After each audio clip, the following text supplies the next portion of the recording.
Hey everyone, welcome back to the channel. Today, I'm going to help you master the simple past tense in English. This is a fundamental tense, and understanding it well will significantly improve your ability to communicate effectively in English, both in writing and speaking. It's one of the most useful tenses for telling stories. Think about all the narratives you encounter daily, from books and movies to casual conversations with friends. It's essential for sharing experiences and talking about your day.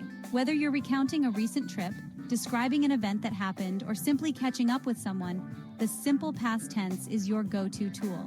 So, let's jump in. We'll break down the rules, look at examples, and even do a little practice to make sure you've got it down. The simple past tense is used to talk about actions that are finished. The key here is that the action started and ended in the past. If it happened yesterday, last week, or even just a minute ago, it's the simple past. It provides a clear and concise way to express completed actions, making your communication more precise. For example, I studied last night. This tells us that the studying occurred in the past and is now complete. The action is done and over. There's no ongoing effect or connection to the present. We also use it for things that happened often in the past, but not anymore.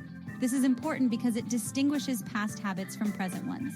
Like, when I was a child, I played football every Saturday. This implies that you no longer play football every Saturday. Now, let's see how to build sentences in the simple past.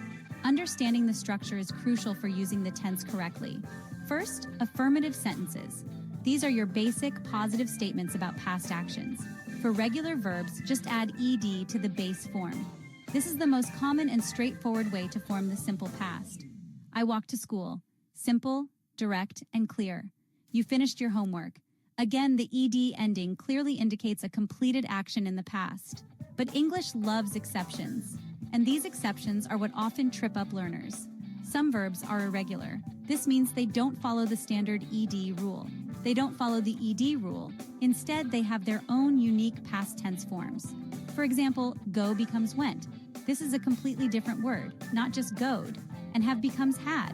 Another common irregular verb with a distinct past tense form. So you'd say, she went to the party. Not she go to the party, which is incorrect. Or we had pizza for dinner.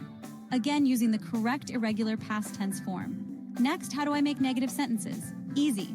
This is where things get a little simpler again. Use did not or didn't plus the base form of the verb.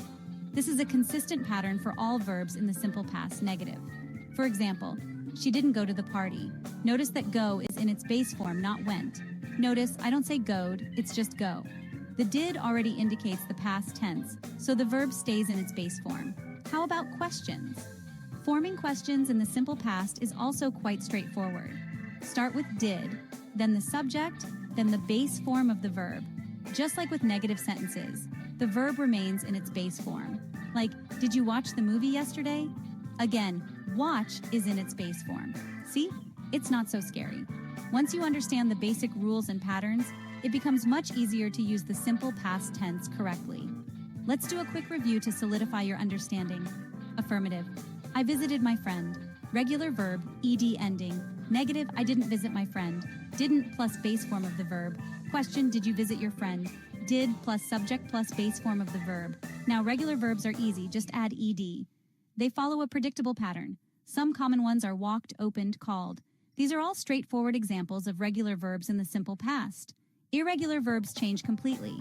This is where memorization comes in handy. Like see becomes saw, eat becomes ate, and buy becomes bought. These transformations need to be learned individually. It's a good idea to memorize the most common irregular verbs. Flashcards or online resources can be very helpful for this. Ready for a mini challenge? Let's put your knowledge to the test. Think about yesterday. What activities filled your day? Can you write or say 3 things you did using the simple past tense? Try to use both regular and irregular verbs. For example, I ate breakfast, I studied English, and I called my friend. These are just a few examples to get you started. Share your sentences in the comments. I'd love to see what you did. It's a great way to practice and get feedback. Remember, practice is key. The more you use the simple past tense, the more natural it will become. The more you use the simple past, the easier it gets.